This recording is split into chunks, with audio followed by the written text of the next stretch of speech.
technique, and I'm going to turn off this so we don't have to hear it. There we go. So to get this kind of surface and this kind of fun, sort of unexpected slab, I learned this from Lana Wilson. What we're going to do is we're going to roll out like some little balls and coils, really soft clay. Okay? Then I'm going to roll out a slab, and I want it to be pretty thin, otherwise it's not going to do very much when I do the dropping part on here. And I want it to be pretty soft as well.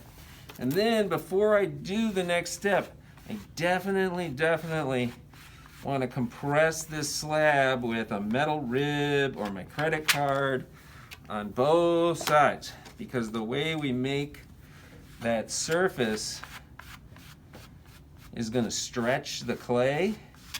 And so you might make something that you really like, and then you fire it, and even after you fire it, you end up with a crack, and you're like, why did that happen, Mr. Walter? And it's like, oh, because you didn't do this. Even sometimes if you do that, it still happens because of the clay. But, you know, if you didn't do it, then you're running the risk of it happening, and you know you could have done it. So we're going to put this out of the way. I'm going to put down, this is just like an old t-shirt, and I'm going to super carefully arrange these balls in the exact perfect position, like everything pre-planned and exactly the way I want it, just like that. Then I'm going to take just spray bottle, but I could also take some slip and I could paint it on there, something to soften it up. I'm going to take my slab, I'm going to put it on top like that, give everything maybe a little push. And here's the fun part. You take that and you go, and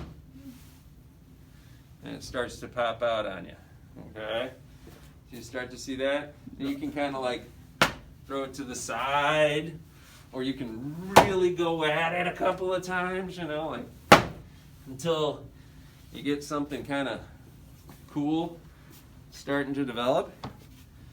And then peel it off of that fabric. You can do it with paper towel too, but the paper towel will stick sometimes.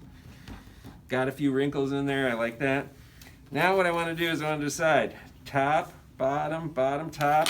Maybe this will be the top. And I'm going to cut with a ruler, straight line on the bottom. And I can wrap this thing all the way around, but I'm going to cut a straight line. Notice how I'm cutting at an angle, so I'm going to get a 45 degree there.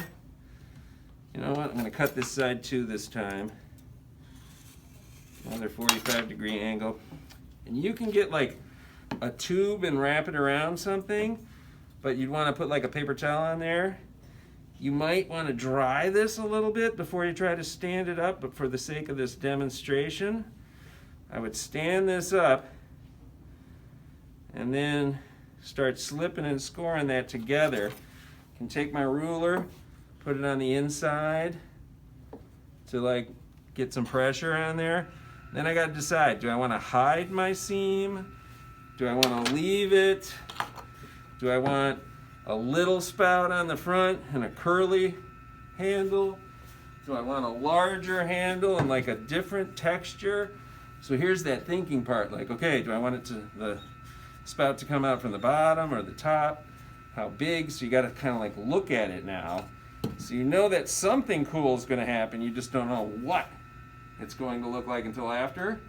Because you know that, you might also find out that you get done, you're like, I don't like it at all. But if you like the look, that's a fun one to try, and it's kind of like a one-day project. By the end of the day, you can have something pretty unique by just doing this process.